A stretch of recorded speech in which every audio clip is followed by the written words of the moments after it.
Without limits.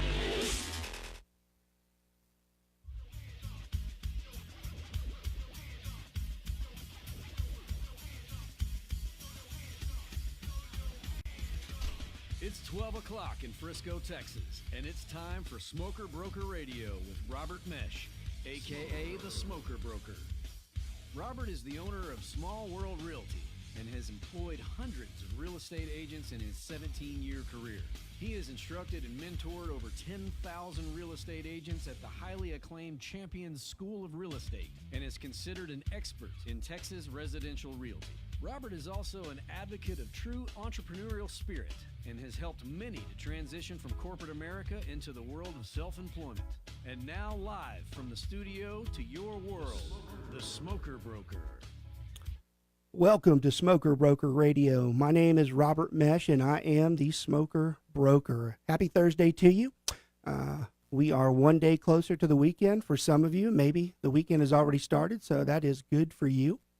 As always, I'm surrounded by folks to help me out. You know, we can't do this show on our own. Back behind the glass, we have the station owner, Mr. Mark Warner, running the boards, keeping us alive without limits across the country, streaming us live across the country. I always bring my agents inside the glass. I'll always bring my agents out here with me. They always give us some good contributions to the conversations that we're having. First, we have Miss Banu Hanavera. She is probably one of the hardest working real estate agents in the Dallas-Fort Worth area. Right next to her, Mr. David Tanner, probably the most ambitious real estate agent in the state of Texas. Back on the side, Miss Rachel Gupta, who's just as sharp as they come. And right next to me, Mr. Michael Hubach, who really, he's just a nice guy. So I like to bring him on because he's nice. No, he's more to me than that. He's one of my right-hand guys, and we're happy to have him here. We do have a special guest. They're coming through. They'll be here in just a bit, so I'm going to hold off on that introduction. We have Mr. Randy Smith joining us. Really an interesting guy with a great background, so I think you're going to enjoy hearing from him as soon as he walks in. So we'll kind of, as he walks through, we'll introduce him when he gets here. Today's topic, well, actually, before we do today's topic, you know, I was looking at last week, we were looking at the show. Last week was our first show, and you know, anybody who knows me, I always go through things and make sure, you know, I criticize myself more than anybody. I look at what I did right and what I did wrong. And one of the things I thought was funny was that, you know, at first I had this script in front of me because I want to make sure I got everything right and I said everything right on the right thing. And, you know, when I was watching it, I hated looking down and sitting there reading the script the entire time. And, you know, I thought to myself, I'm like, you know, if there's anybody in the world that does not need a script when it comes to talking real estate, I'm like, it's me. And I can talk real estate 24/7, 7 days a week, 365 days a year. I was like, I don't need these scripts. So that was kind of fun to go through there and making sure that next time we'll just, you know, we do it live without limits, and there's a reason for it. So we can just shoot off the top of our head what we're talking about, and that's what we're going to do. All right, today's topic, it's a good one, and I always say that with each show because I would hope I would not put a topic on that's bad or that's useless. So they're always going to be good topics. But this one affects a lot of people out there, not just for real estate agents in general, but for the general public themselves. When it comes to getting ready to do a listing, on both sides, we're going to talk today about what goes on when you're preparing to do a listing from the agent side and from the general public side. And it's interesting what people perceive what we're supposed to be doing when we're listing a house, what their expectations are. It's also interesting how different people are when you go to their house and what they want you to see and what they think is okay and what's not okay. It can be a very educating process. It can be a very humbling process, especially for the owners. You know, I always tell everybody that, and it's true too, you know, I've sold a lot of homes in my time, and I have never in one deal ever met a seller when I told them what their house was worth for them to go, that's exactly what I thought. Me too. You know, you're exactly right. I've never had anybody do that. It's always, oh, it's much more than that. You know, it's got to be 50,000 more. I'm like, yeah, what do I know? You know, I'm sorry. You're right. I'm wrong. You're right. And it's just amazing how many people have the perception that their house has such a worth to it. And That's partly because a lot of people take this process just way too personally. I mean, they're just too deep into what they've put into, and there's nothing wrong with that unless it interferes with the business side. And once it interferes with the business side, then it can actually have an effect on what we're trying to do. So we're always really careful that one of the main goals when we're going through there in the listing presentation, we are trying to set an expectation more than anything to make sure that that owner understands what it is that we're going to do, why it is that we're going to do it, and that it's in their best interest. So let's talk about that. Let's talk about some of the things that come up. So when we go through and someone has decided that they've asked us to come and take a look at their house, that doesn't mean that we're going to actually get that listing. It's really an interview process more than anything. And I will say, a lot of people who know me, and I'm not shy about it, I tell everybody, I hate being called a salesperson. I honestly, in all the years I've done this, I don't think I've ever sold anything to anybody. The bottom line is most people need help when it comes to selling real estate, and that's what we do. We help them. And in this process, more than anything, we're trying not to sell anything to them, but if I had to, cheat just a little bit, the closest we ever come to being salespeople is really the first few minutes when we meet someone, when we're listing their house. They are watching us. They are watching us very carefully. I mean, there are some people that we literally have less than 60 seconds to get their attention. And outside of that, maybe 2 to 5 minutes max. And if they don't like what we're saying, if they don't like our mannerisms, our attitude, it doesn't matter who we work for, what we say after that. If they don't like us in those first 5 minutes, it's very tough for us to move forward. So it's probably as close as we come, is that we have to be very strong in those first few minutes, and we do have to sell ourselves, which I hate that word more than anything, but there is some truth to it. It's probably the toughest part, or one of the toughest parts about being a real estate agent. So when we go in and someone's asked us to do that, from the real estate side, what are some things that we start looking at before we get into that house? And you guys just join in as you want to, and whoever starts talking will, just wait away. And if not, I'll guide y'all through that. What are the first things we start looking at? What about you, Michael? Well, whenever I first walk into the house, I just kind of see the layout and just kind of the structure of the house. Make sure that I don't see anything major wrong with the house, anything structurally or anything. So you're going to do a walk of the house, right? Kind of walk through the house. And Okay, that's definitely one thing we're going to do. And we're going to talk more about that in detail in a minute, but that walk is crucial to us as to what we're going to be doing. All right, that's a good one. What else? What are some other things? So one of the first things I like to do is, before I've gone to the listing appointment, I like to do my own research on the property. So I look at it if it's been in the MLS before, look at it in whether if it's in Collin County, which county it's in, right, what their tax situation is looking like, who the home is properly listed under there. Right. Because that makes a big difference when you're writing a contract. Who is the actual homeowner? Finding out all of that. That's right. And we're going to talk about that too. That's a good point to make. One of the scariest things about the listing presentation is, and this could probably be a show on its own, is when the person who we're dealing with has not disclosed to us that they're getting a divorce. And I think one of the most comical, and I really don't mean that when I say it, things that I hear when I'm dealing with someone, or when I used to deal with a lot of people on the listing side of it, I would have the said client, we'd go through this whole process, and then, down the road, about 2 or 3 weeks later, we get a call from the title company, and they're like, hey, look, when's the spouse, going to sign all this stuff? I'm like, what spouse, And then we go back to the owner and like, hey, I've got an important question for you today. Are you still married? You'd be amazed how many times somebody says, well, technically. I'm like, there is no technically when you are getting a divorce. You either are divorced or you are not. There is a clear definition that most people know that when they're divorced, they're divorced. So when they do that technical side, you're like, hey, you got to be careful. That technical side, from a legal standpoint, is going to get you in trouble, because in Texas, us being a common law state, it is very difficult. If you're still married by the time you go and buy that house, it's very possible that other spouse is still going to have to sign for it, and it actually could be their house. And that is probably the last thing that you're wanting in this process. So that's a good one too. I see that quite a bit. So I love you checking up on the tax list. I will tell you one time, wasn't one time, but it was more than one time, where the first time I got burned on that, I was like, oh, God, I can't believe I didn't catch that, you know? And I'm like, well, how can I stop this? And I did like you.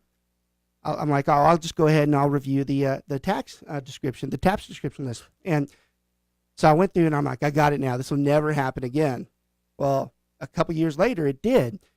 And I'm like, that's not possible. I checked the list. I know. They go, well, they've already been divorced that's inside of that time and remarried. I'm like, oh my God. I go, now I can, you know, I don't know when to believe this is right or when it's not. Now, I mean, that is a rare circumstance there, but it happens from time to time. So that's awesome. What else? What are some other things? Those are And the great. other thing is, I think as soon as I go in for the listing meeting, the first thing I do is try to empathize with them, saying that, hey, I understand this is a hard process for you and you're emotionally tied to this house.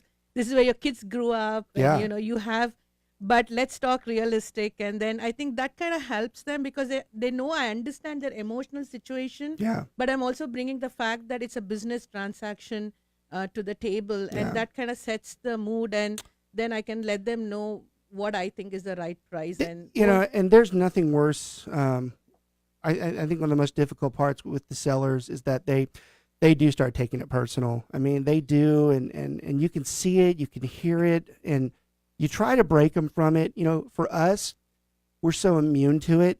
Like what they think is horrible, I'm like, that's nothing. But for them, it's the worst thing. You know, you have to be empathetic to some level. You know, you have to make sure that you're putting yourself in their shoes. But I think when you break it off to them that, look, there are going to be parts of this process that are just not entertaining, and it's going to be just downright hard. You've really got to put that in the back seat there so that we can move forward. So that's good. I think that's a good expectation to set. What else? What are some other things out there? Yeah, and I concur with all of these. There's so many moving parts Yep. selling a house, and I try to reassure my clients that I'm going to do the heavy lifting for you. I love You that. It's a know, great way to say it. And I give them a packet that I put together, but before I do that, I sit down with them and just have a casual conversation, and you know, we talk about what their expectations are of me, and like you said, my job is to sell our services, Right. and I so Sorry, go ahead. and so I do that, and then I gradually go, you know, give them the presentation. I take my laptop with me, and we go through it. I try to steer clear of, you know, the what's my house worth conversation in the beginning, That's good. because a lot of times that's one of the first things they're thinking about, and so I try to kind of ease into that, you know, later on in the presentation. So let's talk about that too. Make sure the thing hits 2 minutes. You let me know there. A lot of people, they get off into where that's the first thing they want to hear. They want to know how much their house is worth. Really, if you look at the most simplistic listing presentation, all they want from us is to tell us how much is it going to cost and how much is it worth. That's really it. All the other stuff is fluff to them. They really are not concerned, and it is good, or at least a good idea inside the listing presentation to make sure that you push that off to the end, because I think the moment you tell them how much their house is worth, especially when so many people are of the opinion that it's higher, they're not going to listen to anything else you say.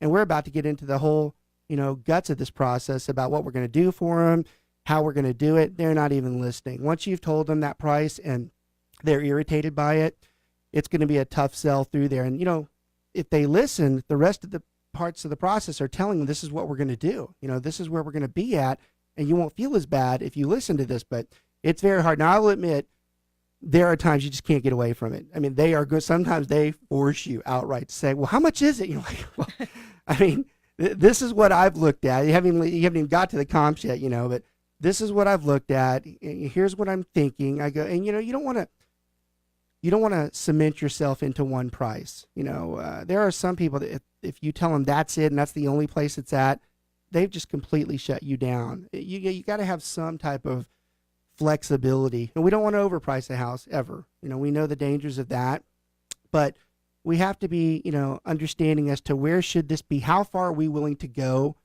before we say that this is just too much. You know, a lot of agents, especially if they're newer and they're more desperate for business, sometimes they'll take it no matter what, even if it's just ridiculously overpriced. You know, they're only setting themselves up for failure. You know, after you've done it for a while, you learn that that's just a terrible mistake. And not only will the seller be all over you because you're not, you know, getting things done, but, you know, from a personal standpoint, you think you're doing things wrong, and it's just, there are better ways to do it. They, you know, and people that really overprice their house, a lot of times they can be very difficult And it's not the worst of things to pass if you feel like they're going way too high. But if you think they're close, if you think they're within that boundary, then maybe it's something we can talk to them about. Maybe it's something that we can go through and say, hey, look, I'm okay with setting the price here, but I want you to understand that if we go far enough in this process, that this thing might have to drop down. All right, we're about to head to break. Before we do that, I always like to acknowledge our show sponsor at Champion School of Real Estate. Choose to be a champion. Champion School of Real Estate is proudly celebrating our 35th year anniversary, the largest real estate school in the country, with beautiful campus locations in the Houston, Austin, Dallas, Fort Worth, San Antonio, New Braunfels, online, home study, and via Champions Live. We have a convenient location and the right delivery method option just for you. Offering courses to become licensed in real estate, loan, appraiser, inspection, and business etiquette, as well as all your renewal needs. Champions proudly offers the most up-to-date materials for our students, as we have an entire curriculum development team that devotes their Champions career to ensuring our students have the most up-to-date materials, coupled with our incredible, highly professional instructors, warm and welcoming career counselors throughout the state of Texas. You are sure to start a successful career in real estate. Our prep class is your key to passing the state exam. In fact, we are proud to tell you that your radio show host, Robert Mesh, that's me, has taught the exam prep for Champions over the past 10 years. Interested in becoming licensed as a realtor, appraiser, inspector, or loan officer, give us a call at 972-867-4100. That's 972-867-4100, and speak to any one of our career counselors. Now is the time to become licensed in the real estate industry. Choose to be a champion. You can tell them the Smoker Broker sent you. Who won? Silence. That's perfect timing. That's great. We would have probably just got to you anyways now. So Okay, when we cool. come back through the break, we'll give you your introduction, and Great.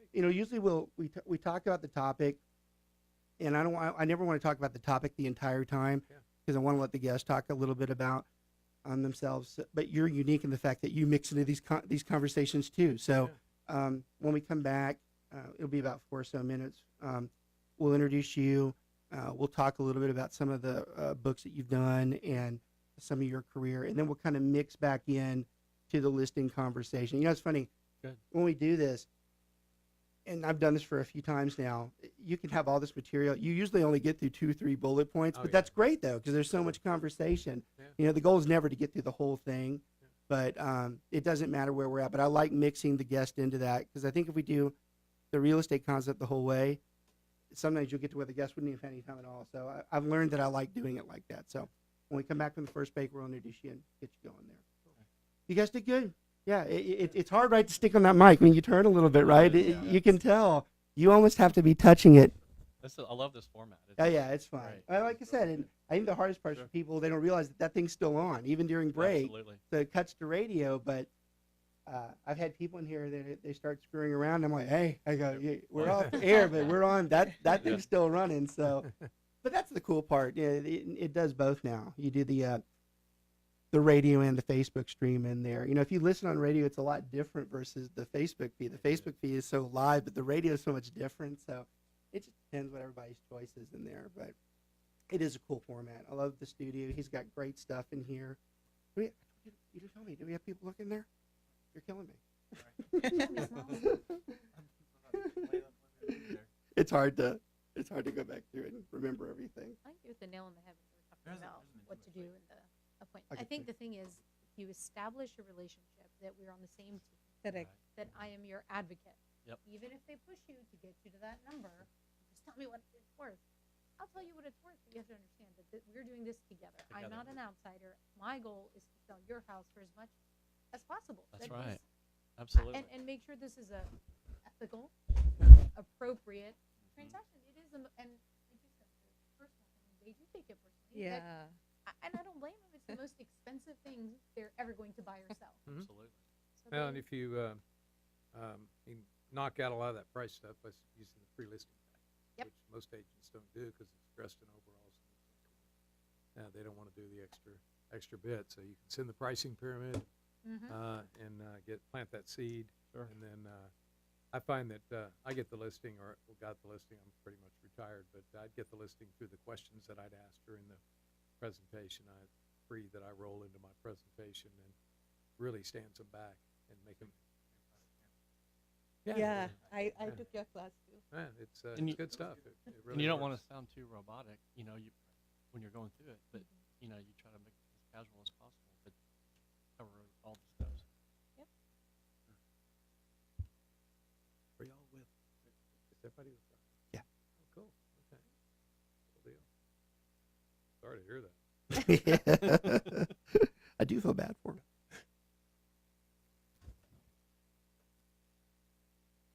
Mark, we about to go back on? 800-978-3901. 800-978-3901. 800-978-3901. Once again, that's 800-978-3901.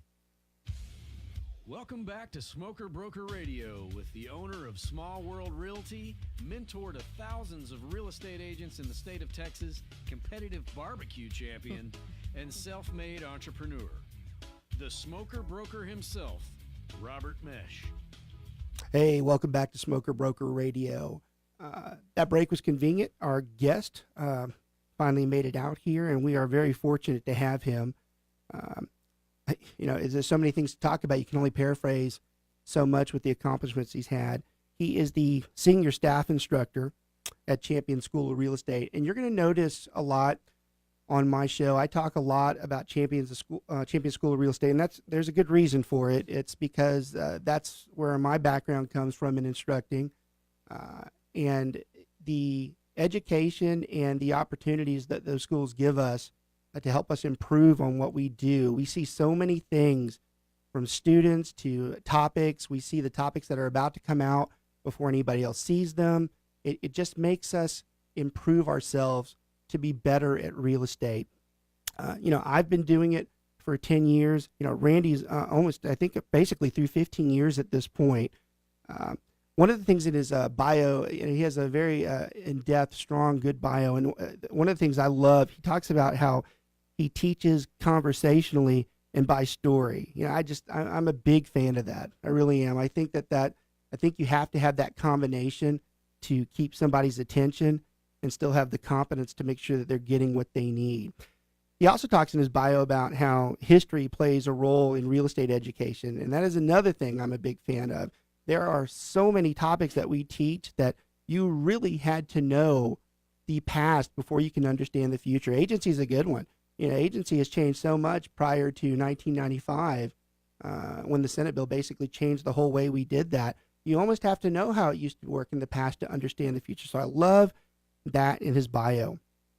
He is a prominent author. He's had 2 books, probably has more than that, but 2 of his most major ones out there would be 6 Steps to Transforming an Educated Consumer into an Informed Client. And probably one of his most recent ones, Lessons to Learn on Your Journey to Greatness. These are great authored books. I have read the second one. There's just a ton of good information in it. He has been in the industry for over 30 years. I consider him a very good friend of mine and colleague, Mr. Randy Smith. Thanks, Robert. Randy, it's great to have you. Thanks for making the time. Great to be here. I know you have such a difficult teaching schedule, but people, if my count and estimated that I've taught over 10,000 students, yours has got to be closer to 50 to 100,000 because it's almost quadruple the amount of times that I'm in there. So you've seen a lot. You have a lot of people that are out there. The knowledge is so vast. Talk to us about, authoring books are tough. That's not something that anybody can do. Not anybody can just start writing. Actually, I take that back. I think a lot of people can start writing. Yeah. I don't think they can get very far. And I think that becomes one of the more difficult things. Talk to us about your books, what you do, what motivates you for the books, and how you go through that process. Yeah, well, the Lessons to Learn on Your Journey to Greatness, which I published in 2012, was just the inspiration to do that. I started writing a inspirational piece every day called Quotes and Thoughts for Each Day, and people would read it, hear about it, and they'd ask to be a part of it. So I'd put them on the email list, and then people would say, "Oh, you ought to write a book about what?" Anyway, now about the quotes and thoughts. So I've always been a fan of researching quotations and whatnot. I turn to quotations a lot for motivation and inspiration. Mhm. And so one day I just sat down and started writing. And next thing you know, I think I knocked out the book in a matter of only a few days. I've heard really. people do that before, right? Yeah. That sometimes it just flows so much that they just can't stop. Yeah, you got to get in the zone, and it's. But for people who are thinking about writing, it's the old, how do you eat an elephant? One bite at a time. You That's just right. start doing it, and next thing you know, it kind of takes on a legs of its own. Yeah. And then you kind of arrive there. So Do you find it to be an enjoying process when you do it, or is it more work that you're doing it when you're going through, or is it something that's motivating to you, or both, or all? yeah, pretty much all the above. It's not too much work. Probably the only thing that bothered me in the process was time away from family and my dogs. Yeah. But outside of that, I love it. You got to have a passion for it. It's kind of like teaching, you know. that. Absolutely. Yeah. Yeah. You got to have a passion for it. A lot of people think they want to write a book. A lot of people think they want to teach. That's right. A lot of people think that, and then when they actually do it, that's when they discover whether they're. So that is a great analogy. I do hear a lot of people where they talk about that they want to be an instructor. I'm probably the best example of, I never thought that that's something that I was wanting to do, or even if I'd be good at it or not. But it is something that's motivating. If you're compassionate about the subject matter, once you start talking about it, it makes you feel motivated. You want to share it with people. And I don't think everybody has that when they get into instructing. They think they can do it, but once they start, it's like, maybe that's not, exactly what I thought it was going to be. And, it's still challenging because you have a lot of students in front of you. This show's live, but we're live all the time. Yeah. We're live every morning when we get up, especially you.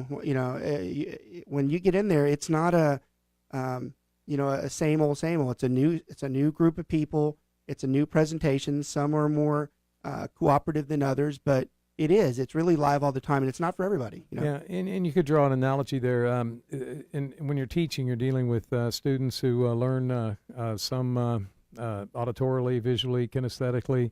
But that's the way our clients are too. Yeah. We talk about that in the Champions Marketing 1 book, which I authored the original one. And That's then right. Rita Santa Maria, of course, took that and added a whole lot of great things to it. Yeah. And in a couple of those chapters, we talk about knowing your client's learning style, the prospect's learning style, and how they process information.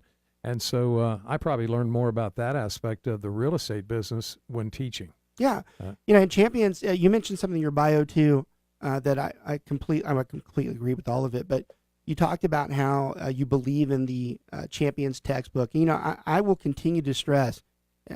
I talk a lot about Champions, and I do have affiliations when it comes to teaching with them. But this is genuine responses that when we're talking about those textbooks, we absolutely believe that. We do believe those textbooks are that good.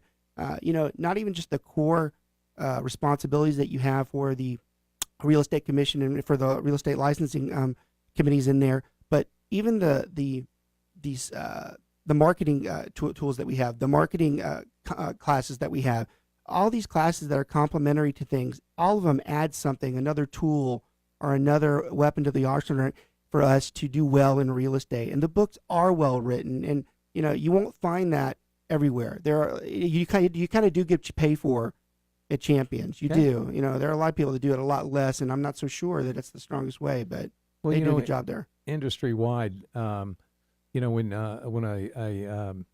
an agent goes out and finds a sponsoring broker, most brokers are going to offer some training, a lot of training, great training. Right. What's missing oftentimes and Champions and others can fill the gap with that is that it's one thing to learn everything about how to write a contract, all 24 paragraphs of a contract, to learn how to do a listing presentation, PowerPoint listing presentation, get that buyer rep agreement signed, all that kind of stuff.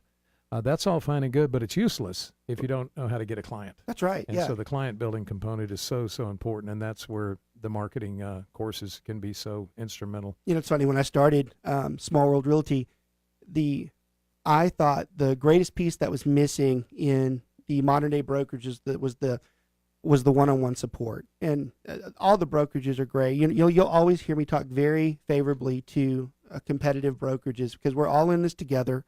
A lot of people think we have this horrific type of competition and that we don't like each other. That's not true. We're all in this together, and we need them just as much as they need us. But a lot of times it is hard to do the one-on-one training. And I knew when we got into it, my first goal was, I'm like, whatever it takes, we're going to be one-on-one with those guys. I'm going to show them everything they need to know. And my first piece of when I started Small World Realty, I'm like, well, we're not going to do all this training. We don't need all this stuff. Just when we pick up a buyer and a seller, I go, I'm going to attach myself to them. We're going to do this together. We're going to keep doing it until I'm comfortable. Well, I try to pride myself on being common sense driven. That's probably the least common sense thing I ever did because I never connected the dots that if I don't show them how to lead generate and how to market themselves, we will never get to this step. Absolutely. Just like you said, we will not get that buyer in there. And it took me almost a year to figure that out. You make mistakes, you fail sometimes. And that was probably one of the best things that happened to me because it did reinforce that piece is probably the most important. We've got to show them how to do that first before we really get to the one-on-one side of it. Prospecting. Yeah. Talk to us about, give it your vast career, and for time's sake, let's go through and talk about your years as an instructor. You've spent, and I'm right, it's about 15 years, right? Yeah, it's going on 15 years. Going on 15 years. Yeah, it's a long time. You talked about compassion. How is it that you got into wanting to instruct, and how is it that just keeps you going? You run a tough schedule. I mean, there are times that you work in the day, you work at night, and you do it because you love it. What is it that drives you? What drives you to get into it, and what continues to drive you as you do all this stuff? Yeah, well, I got into it. I went to a school on Preston Road to get some CE credits called Champion School of Real Estate, and my instructor was a fellow named Alan Hancock, who still Great comes guy. up and teaches. They beg for him, don't they? Oh yeah. If you absolutely. follow him, they're like, "Well, where's Alan?" Yeah, it's almost like a cult. It is. And cult. It's and overwhelming. culture. Yeah. And so I took a number of classes from him, and one day I bumped into Rita Santa Maria, and we basically just had a simple conversation. And I was at a time in my career where I wanted to do something more, wanted to give back, and I thought maybe I might have it within me to teach. I wasn't sure if I could teach, if I would enjoy it or whatever. And really, from the first classroom I got into, I go, I like this. Yeah, this is fun, and I felt like I was giving back to my industry, and also finding ways to inspire people to become the best they can be. So that's funny you say that. I don't teach near as much as I used to because of the size brokerage that I run. It is too difficult for me to teach all the time. But, what you just said is true. The times that I do teach, I'm like, there's a reason I'm here. I do want to help. There are a lot of other things I can be doing. I am very empathetic towards when agents come into the industry. It's very difficult for them. And I think if I had someone who is more willing and more caring to worry about my situations, that it would have been easier on me. And that is one of the things that drives me when I teach. Champions actually, our model, the way we do things, can actually be a model for success in one's real estate practice. Yep. At our retreat last August, month before last, we talked a lot about why we do what we do.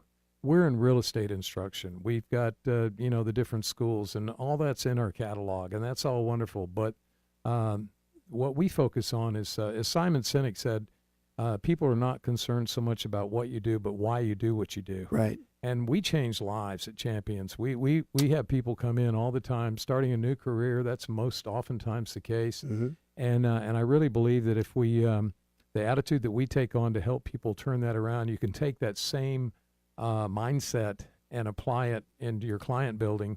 That's right. And it can really, really grow your business. Yeah, real estate, it is empowering. I mean, it is. There are so many, and I loved how you brought it with the clients too. Those people, when they go into school, they have different ideas as to what they're getting into. There can even be some naivety at times as to what they're doing. Mm-hmm. But the ones are really compassionate and they're doing it for the right reasons, it is life-changing for them. Absolutely. And you don't have to be a salesperson to be a good real estate agent. I'm a good example of that too. I come from a very strong accounting background, and You know, you would think that I would be the last type of person that would be a good salesperson, but it doesn't. You don't have to be strong at sales to be good at real estate. It really is your attitude and your understanding of the process and your ability to deal with all types of situations that make you a good real estate agent. And in, day out, people walk through those doors at Champions, and that is what they are looking. They are looking to maybe change what they've been going through. Now, sometimes they're doing it for a negative reason. I'm like, that's great, but in the end, you really want to do it for the right reason because it's something that's going to be good for you, and it really could change your life. Real estate did change my life. It Mine too. did. Mine I'm too. right. I mean, it's a complete. I never would have thought today this is what I'm doing. This is by far the least part of my training. But everything I did led me that way. So I've always been very grateful for it.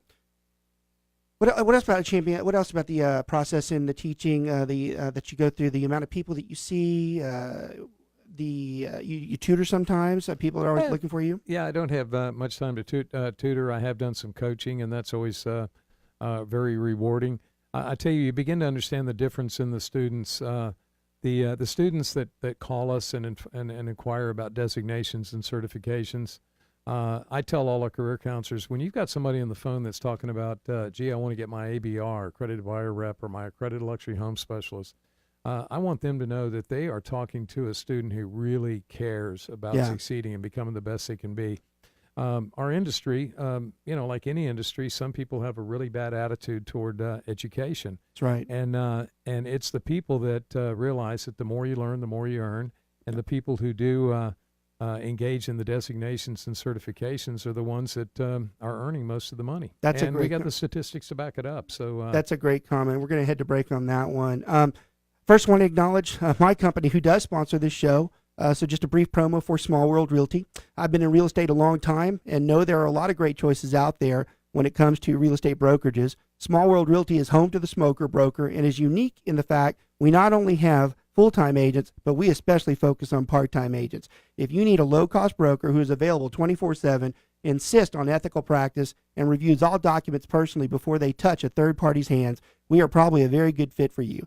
Have another job? Just doing it for your own investments? Stay-at-home mom and dads? No problem. Give us a shout or text at 214-683-8973. Again, that's 214-683-8973. You can also check us out at our Facebook page or our website at smallworldrealty.com. You can tell them the Smoker Broker sent you.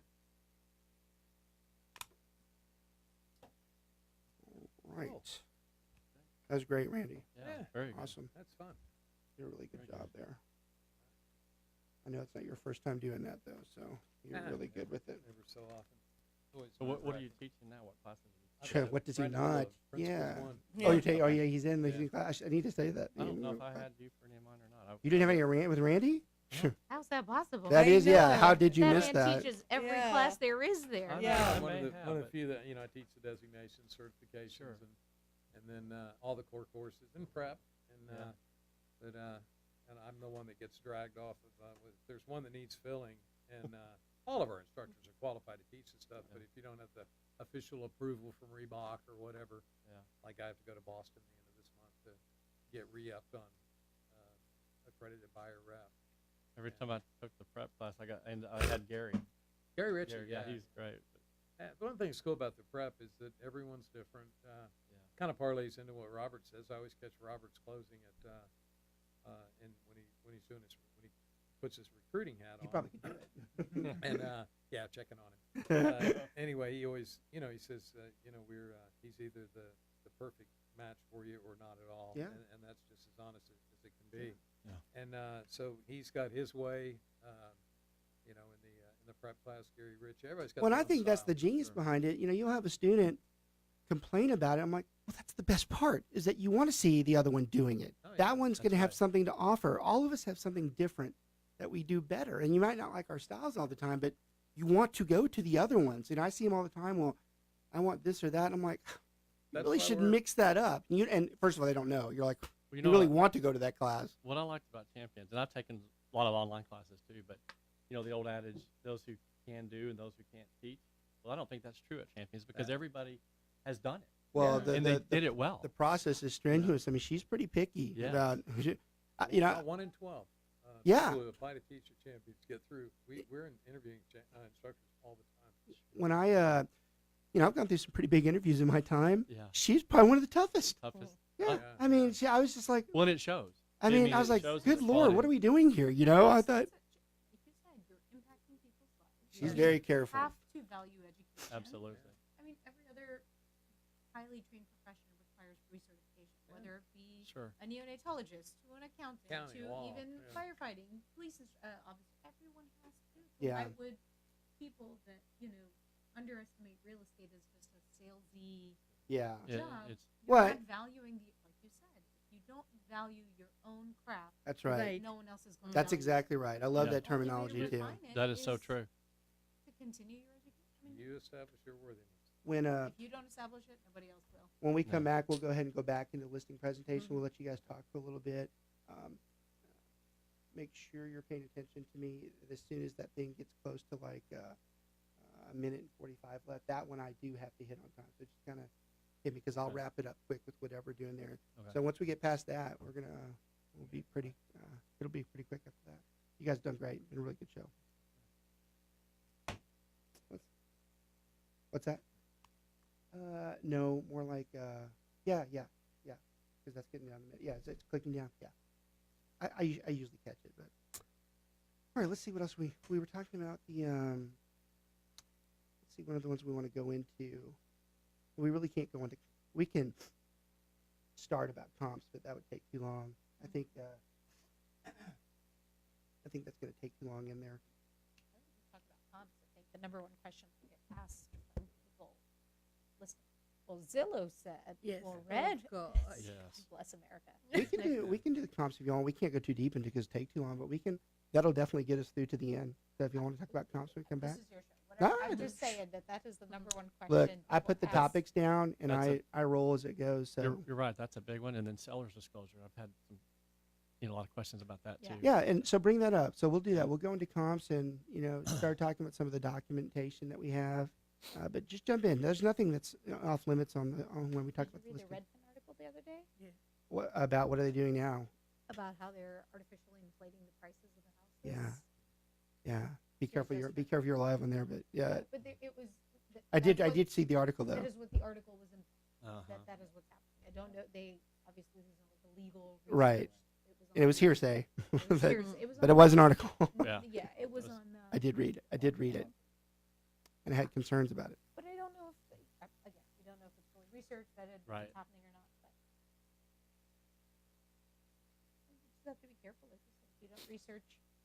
Well, it's just And you also got to look beyond the, as far as being a successful listing agent, you got to look beyond the standard stuff that everyone does. Everyone goes in with the comps. Everyone puts a sign in the yard. You got to look for points where you can differentiate, Mhm. and you can usually do that with your questions. And most agents don't realize that they're trying to isolate the seller when they should be drawing them in and making them feel included, not excluded.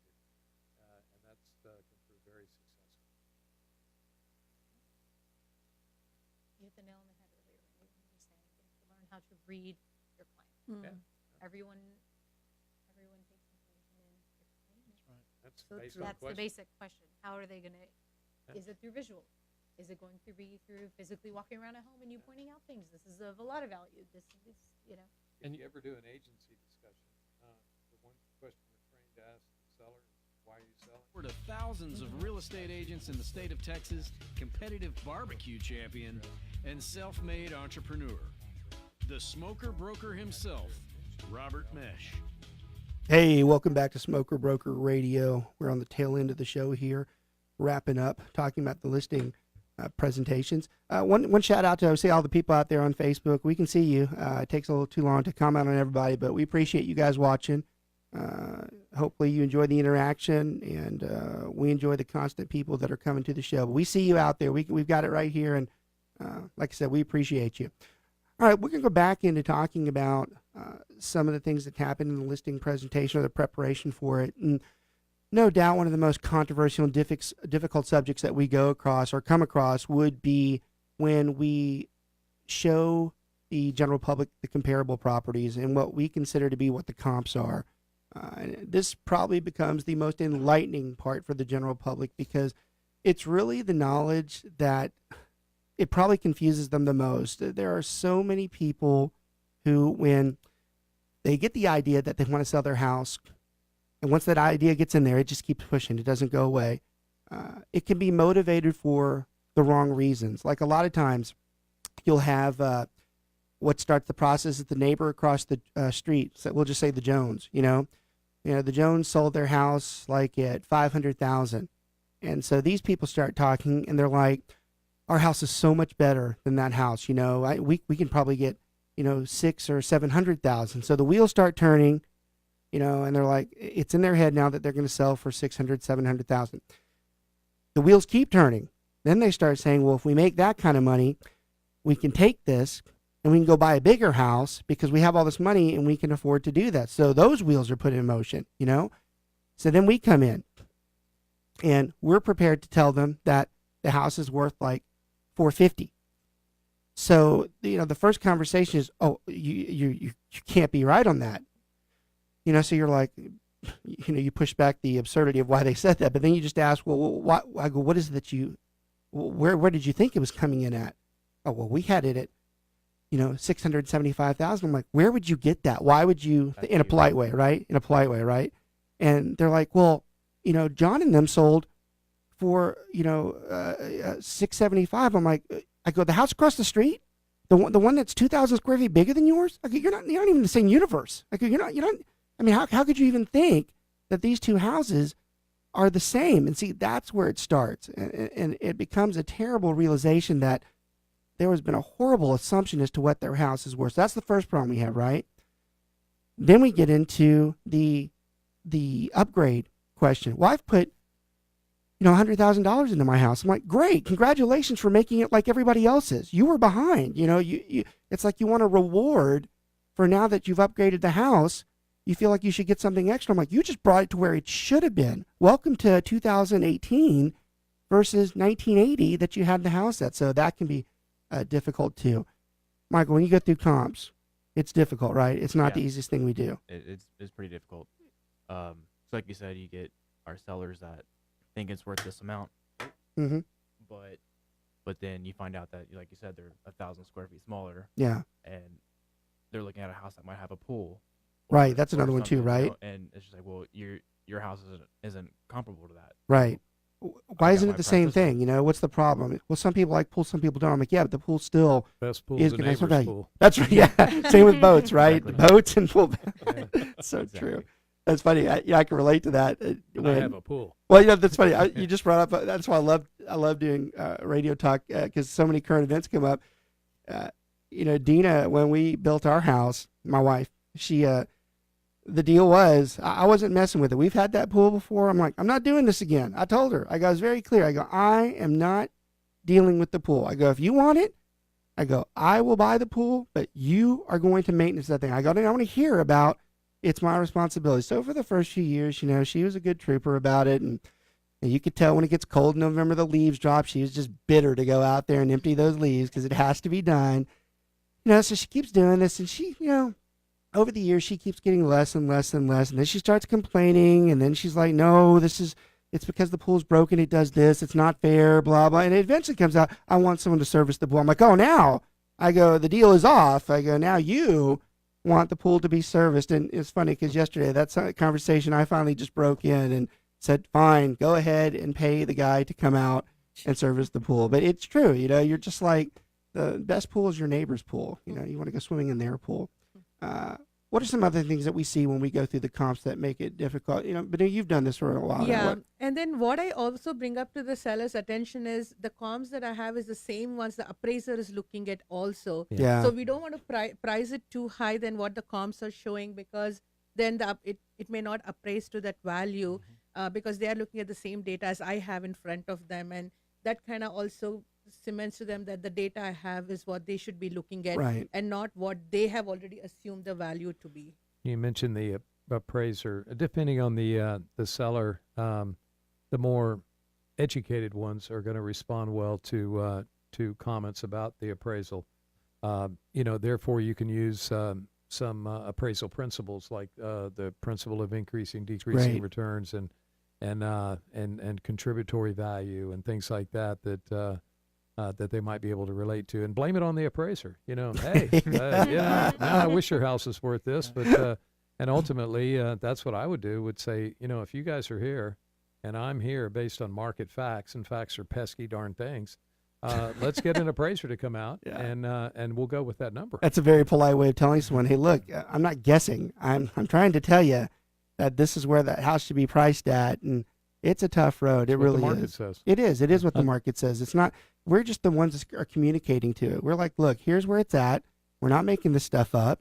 And I will say also, to compound on what Randy was talking about, I've always found that the more information we give them, Mhm. the more they realize that I don't understand what he's talking about. And when they start realizing they don't understand, I think they start listening more. They're like, maybe there's something I've missed when I thought our house is worth it. And that's where our value really falls into place, is we're like, that's not how that works. That's not what's going to happen. David? I like to really distinguish with a client the difference between the CMA and the appraisal. Because the appraisal is done by a licensed appraiser. Yeah. My job when coming up with that CMA is this is the kind of where we think that house is going to sell based Right. on the properties that have sold in the last 6, 12, 18 months. And so that's kind of, once you explain that to most clients, they understand that, because some of them go into this and they really don't understand the differences between the two. Right. And there's that disclaimer that this is not an appraisal. Yeah, we can only So- go so far in telling them what we think the house is worth. We are making our best guess with the facts that we have. Now, I will tell you one thing. It's an interesting comment that you just brought up. And a lot of the existing realtors out there, especially the ones that have been doing it for 10, 15 years, one of the biggest changes, and that's important to make that point, we try to talk about, not just for new agents, we're talking about everybody that's involved in here. One of the toughest things in the last few years has been the change in the appraisal process. And the wording is incorrect, but it's something about their collateral underwriting agreement. And what they do now is, for years, all of us priced homes by square feet, its proximity to the location. It was rare for us to take into account upgrades because of the obvious reason. It's just too hard to price an upgrade. Well, a couple of years ago, it's been a little bit longer than that.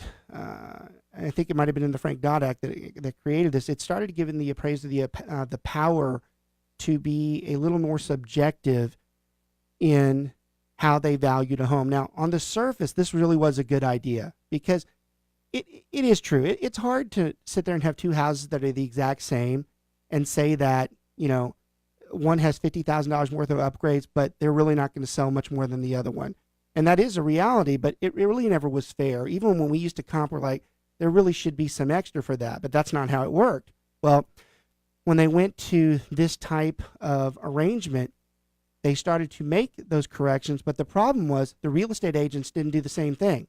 Real estate agents aren't trained to value how much your granite is or how much your hardwood is. So now you have a conflicting process to where an appraiser says, well, I gave $10,000 credit for the hardwood. I'm like, well, they spent $25,000 on it last week. Where did the 10 come from?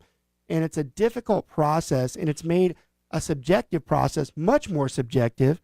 And that's a lot of times where you see the discrepancies when the appraisals come in. The values are off, and it causes probably the most difficult parts of these conversations as to when we're having to fight for value. We're having to determine, we have two people that have finally agreed that this is what they're going to purchase the house for. But now we have someone from the outside telling them that this is what we think it's worth.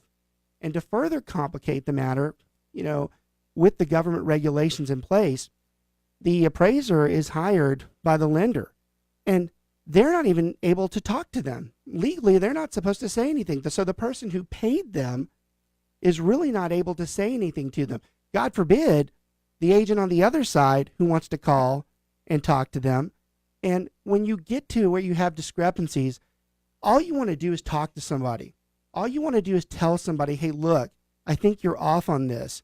And it does create probably some of the more difficult things that we deal with in the real estate industry. When we have differences in opinions, there's only one opinion that counts, and it's the appraiser. Most of the appraisers out there, they're great. I mean, they really are. they get a bad rap sometimes, but 95% of those people out there, they're right on the money. But it's the few bad apples that give the rest of the crew a bad name. You know, it's hard when you have, someone from Alabama telling you that they know what the price is and you're in Dallas, Fort Worth. All right, we're going to close it up. We'd like to thank all of our viewers and listeners out there today and want to leave you with this. Life is way too short to be unhappy. If you feel trapped in the corporate world or in a dead-end job or you just want something new, then do something about it.